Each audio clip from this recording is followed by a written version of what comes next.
Abin, K C വേണുഗോപാലിന്റെ നേരത്തെ പ്രതികരണം കണ്ടു. മുഖ്യമന്ത്രി അറിഞ്ഞുകൊണ്ടാണെന്നാണ് ആ പ്രതികരണം.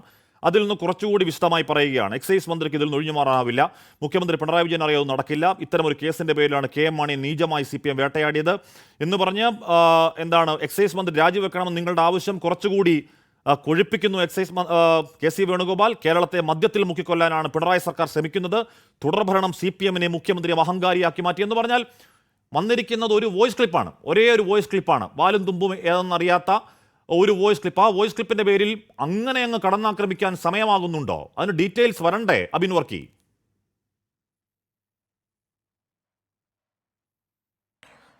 അഷ്മി, ആ വോയിസ് ക്ലിപ്പ് എന്ന് പറയുന്നത് നടത്തിയിട്ടില്ല എന്ന് ആ വോയിസ് പറഞ്ഞ ശ്രീ അനിമോനും പറഞ്ഞിട്ടില്ല.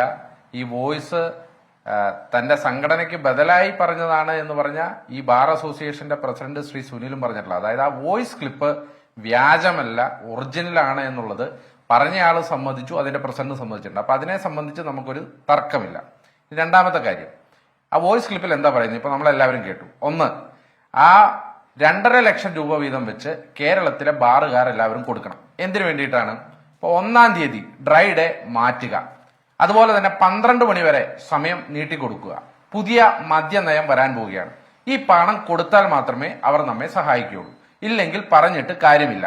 1/3 ആളുകൾ തന്നു കഴിഞ്ഞു. 1/3 ആളുകൾ എന്ന് പറയുമ്പോൾ എത്രയാണ്? ഇന്ന് കേരളത്തിൽ ബാറുകൾ 800 ഇപ്പൊ ഏതാണ്ട് 250-ന് മുകളിൽ ആളുകൾ, 300ഓളം ബാറുകാർ 2.5 ലക്ഷം രൂപ വീതം വെച്ച് പിരിച്ച് ഏതാണ്ട് ഒരു 8 കോടി രൂപ 9 കോടി രൂപ പിരിച്ചു കഴിഞ്ഞു. അപ്പൊ ബാക്കിയുള്ള പണം കൂടി കൊടുക്കണം. അതായത് ഏതാണ്ട് ഒരു 20 കോടി രൂപ കൊടുത്താൽ മാത്രമേ ഈ പുതിയ മദ്യനയത്തിലേക്ക് പോകാൻ സാധിക്കുകയുള്ളൂ എന്നാണ് ആ വോയിസ് ക്ലിപ്പ് പറഞ്ഞ ഇടുക്കി ജില്ലാ പ്രസിഡന്റും സംസ്ഥാന വൈസ് പ്രസിഡന്റുമായ നിരവധി ബാറുകളുടെ ഉടമയായ തൊടുപുഴ സ്വദേശിയായ അനുമോൻ പറയുന്നത്. അപ്പൊ അത് വ്യാജമാണ് എന്ന് പറഞ്ഞാൽ അത് വിശ്വസിക്കാൻ മാത്രം മണ്ടന്മാരാണോ? അത് മാത്രമല്ല, ഇപ്പോ ഇതിന്റെ പ്രസിഡന്റ് പറഞ്ഞു അത് വ്യാജമാണെന്ന് ആരും പറഞ്ഞിട്ടില്ല. ഞാൻ പറഞ്ഞ അനിമോൻ ആ സംഘടനയുടെ സംസ്ഥാന വൈസ് പ്രസിഡന്റ് ആണ്, ഇടുക്കി ജില്ലാ പ്രസിഡന്റ് ആണ്. കാര്യമൊക്കെ ശരിയെന്ന് പറയുമ്പോൾ പോലും ആകെ ഒരു എന്ന് പറഞ്ഞാൽ ആർക്കും പെട്ടെന്ന് ഇപ്പോ അതിന്റെ സംസ്ഥാന അധ്യക്ഷൻ പറയുകയാണ് ഞാൻ അങ്ങനെ പിരിവിന് പറഞ്ഞിട്ടില്ല. മാത്രമല്ല അങ്ങനെ ഒരു പിരിവ് ആലോചനയിലുണ്ടെങ്കിൽ ഞങ്ങൾക്ക് ആസ്ഥാന മന്ദിരം പണിയാനാണ്. എല്ലാവരും ഇപ്പോൾ എന്താണ് ആ അതേ വോയിസ് ക്ലിപ്പിൽ തന്നെ പറഞ്ഞ 2 ലക്ഷം രൂപ കൊടുത്തു എന്ന് പറഞ്ഞ് ഹോട്ടൽ ഉടമ എന്ന് പറഞ്ഞു ഞാൻ ആ പൈസ ആ പണം കൊടുത്തിട്ടില്ല. എക്സൈസ് മന്ത്രി പറയുന്നു അങ്ങനെ പിരിച്ചെങ്കിൽ ഞാൻ അന്വേഷിക്കാൻ DGP-യോട് പറഞ്ഞു എന്ന് പറഞ്ഞാൽ വളരെ പെട്ടെന്ന് ആർക്കും കൈയൊഴിയാവുന്ന ഒരൊറ്റ വോയിസ് ക്ലിപ്പാണത് അബിൻ വർക്കി. അല്ല, അതിനകത്ത് ഈ അജണ്ട ബിൽഡിംഗ് മേടിക്കുന്നതിനെ സംബന്ധിച്ചാണെന്ന് പറഞ്ഞു. ഇപ്പൊ ഇന്നലത്തെ ബാർ അസോസിയേഷൻ മീറ്റിംഗിന്റെ അജണ്ട പുറത്തു വന്നു. അജണ്ടയിൽ എന്താ ഉള്ളത്? ഒന്ന്, മദ്യനയത്തെ സംബന്ധിച്ചുള്ള കാര്യങ്ങൾ ആലോചിക്കുന്നതിന് വേണ്ടിയിട്ടാണ് അജണ്ട. അതിലെ 3 അക്ക അജണ്ടയിൽ ഒരിടത്ത് പോലും ഈ ബിൽഡിങ്ങിനെ കുറിച്ച് പറഞ്ഞതായി നമ്മൾ കണ്ടില്ല. ഈ പുറത്തു വന്ന അജണ്ട പ്രകാരം നമ്മൾ ആരും കണ്ടില്ല. എന്ന് പറഞ്ഞാൽ വളരെ കൃത്യമാണ്. കൊച്ചിയിലെ റിനൈസൻസ് ഹോട്ടലിൽ വെച്ച് ഈ മീറ്റിംഗ് കൂടുകയും മീറ്റിംഗിൽ തീരുമാനമെടുക്കുകയും ആ തീരുമാനമെടുത്തതിൽ നിന്ന് തീരുമാനത്തിന്റെ വിവരം സ്വന്തം ജില്ലയിലെ ബാർ അംഗങ്ങളോട് പറയുകയും ചെയ്ത വോയിസ് ക്ലിപ്പാണ് നമ്മൾ കേട്ടത്. ഇത് സത്യത്തിൽ സംഭവിച്ചത് എന്താ ഹാഷ്മി? സത്യത്തിൽ ഇവരിത് പിരിക്കാൻ തീരുമാനിച്ച് ഈ 1/3 ആളുകൾ ഇത് പിരിച്ചു കൊടുത്തു. ഏതാണ്ട് ഒരു 8-9 കോടി രൂപ പിരിച്ചു. ബാക്കിയുള്ളവർ കൊടുക്കാനുണ്ട്. അപ്പൊ ഈ പിരിച്ചു കൊടുത്തവരെല്ലാവരും കൂടി സംസ്ഥാന കമ്മിറ്റി യോഗത്തിൽ ഒച്ചപ്പാടുണ്ടാക്കി. ഞങ്ങൾ പിരിച്ചു തന്നു, കുറെ പേര് പിരിച്ചു തന്നില്ല എന്ന് പറഞ്ഞു. അങ്ങനെ സംസ്ഥാന കമ്മിറ്റി തീരുമാനിച്ചു, എല്ലാവരോടും പിരിക്കാൻ പറയാൻ തീരുമാനിച്ചു. ആ പിരിവിന്റെ വിവരം കൃത്യമായ നിർദ്ദേശപ്രകാരം അനിമോൻ എന്ന് പറയുന്ന ഇതിന്റെ ഭാരവാഹി ആ വാട്സപ്പ് ഗ്രൂപ്പിൽ ഇട്ടതാണ് ആ കണ്ടത്. വാട്സപ്പ് ഗ്രൂപ്പിൽ നിന്ന് വിവരം പുറത്തു വന്നത്. ശ്രീ ഹാഷ്മി, ഇതിനകത്ത് മനസ്സിലാക്കേണ്ടത് 2016-ൽ UDF സർക്കാർ ഇറങ്ങുമ്പോൾ കേരളത്തിലുള്ള ബാറുകളുടെ എണ്ണം 29 നിങ്ങൾക്കറിയോ? കഴിഞ്ഞ 8 കൊല്ലം കൊണ്ട് കേരളത്തിൽ ബാറുകളുടെ എണ്ണത്തിലുണ്ടായ വർധന 2662%. 2662%. 29-ൽ നിന്ന് ഇന്ന് ഫങ്ഷണലായ ബാറുകളുടെ എണ്ണം എത്രയാണെന്നറിയോ?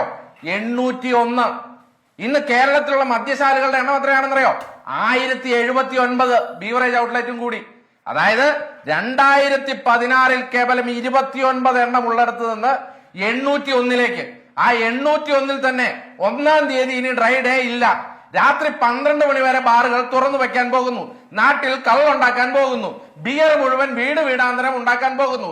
ഈ നാട്ടിൽ മയക്കുമരുന്നുണ്ട് എന്ന് പറഞ്ഞ ഒരു തൊടുന്യായം വെച്ചുകൊണ്ട് എന്നാൽ നമുക്ക് കുറച്ച് വേറെ ലഹരി കൊടുക്കാം എന്ന് പറഞ്ഞ് ഈ സർക്കാർ ഈ നാട്ടുകാരെ മുഴുവൻ വലിയ മദ്യക്കെണിയിലേക്ക് വീഴ്ത്തുമ്പോ പുതിയ മദ്യനയം ഉണ്ടാക്കുന്നതിന് ഈ ബാർ മുതലാളിമാരുടെ കയ്യിൽ നിന്ന് കോടാനുകോടി രൂപ കോഴ മേടിച്ചിരിക്കുകയാണ്. ഇപ്പൊ തുടങ്ങിയതാണോ? 2016 മേടിച്ചു, 2021 മേടിച്ചു. ഇത് അടുത്ത മദ്യനയത്തിന് വേണ്ടിയിട്ടുള്ളതാണ്. നിങ്ങൾ ആലോചിക്ക്, ഇപ്പൊ UDF സർക്കാരിന്റെ കാലത്ത് ബാർക്കോഴയെ കുറിച്ച് ഇപ്പൊ പറഞ്ഞല്ലോ. UDF സർക്കാരിന്റെ കാലത്തിൽ ബാർക്കോഴ ഉണ്ടായിട്ടുണ്ടെങ്കിൽ കേരളത്തിലെ 374 ബാറുകൾ പൂട്ടി 29 ആക്കി ചുരുക്കി. ഞങ്ങൾ ബാർ പൂട്ടാനാണോ ഇവിടെ പണം മേടിച്ചു എന്ന് ഇവർ ആരോപിച്ചത്? ഞാനിപ്പോ ശ്രീ KM മാണി സാറിന്റെ പാവന സ്മരണകൾക്ക് മുമ്പിൽ വീണ്ടും സ്മരണാഞ്ജലി അർപ്പിക്കാൻ ഈ അവസരം വിനിയോഗിക്കുകയാണ്. ബാർമാണി, കോഴമാണി, കുട്ടിയമ്മ ചേച്ചിയുടെ നോട്ടെണ്ണുന്ന മെഷീൻ, കരിങ്കോഴക്കലിലെ കോഴ, വലിയ നരകത്തിലേക്ക് പോകുന്ന VS-ന്റെ പ്രസംഗം, എവിടെ പോയി ഇടതുപക്ഷക്കാരാ ആ പ്രസംഗമൊക്കെ? ഇന്ന് നിങ്ങൾക്ക് മനസ്സിൽ തങ്കിൽ കൈവച്ച് പറയാമോ KM മാണി സാർ അഴിമതിക്കാരനായിരുന്നോ? ഇനി ഈ ബാർക്കോഴ പറഞ്ഞാൽ KM മാണി സാർ അഴിമതിക്കാരനായിരുന്നോ? ഇത് വളരെ വ്യക്തമാണ്. ഇത് MB രാജേഷും പിണറായി വിജയൻ അറിയാതെ ഒരു മദ്യനയം കേരളത്തിൽ ആരെങ്കിലും വിശ്വസിക്കും? ഇത് MB രാജേഷും പിണറായി വിജയനും അറിഞ്ഞുകൊണ്ട് 20 കോടി രൂപ കോഴ മേടിച്ച് കേരളത്തിൽ പുതിയ മദ്യനയം ഉണ്ടാക്കാൻ വേണ്ടി ഉണ്ടാക്കിയ കോഴ പദ്ധതിയാണ് ഇത്. മദ്യനയ കോഴയാണ്, അഴിമതിയാണ്.